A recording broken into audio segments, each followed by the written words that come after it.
पुरंदर येथे आंतरराष्ट्रीय विमानतळ होणार असल्याची घोषणा खुद्द मुख्यमंत्र्यांनी केली आहे।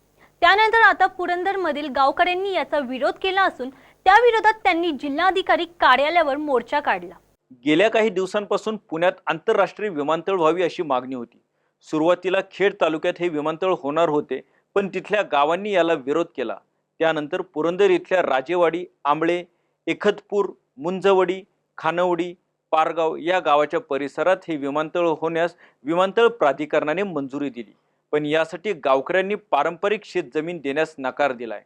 जमिनी जर दिल्या तर हक्काचा रोजगार जाण्याची भीती ग्रामस्थांना आहे। त्यामुळे त्यांनी जिल्हाधिकारी कार्यालयावर मोर्चा काढला आणि हे विमानतळ रद्द करावे अशी मागणी केली। मग हे सर्वसामान्य जनतेने माझ्या शेतकऱ्यांनी विश्वास तुमच्यावर कुठल्या बेसिसवर ठेवायचा की तुम्ही याचे रिटर्न्स आम्हाला देणार आहात?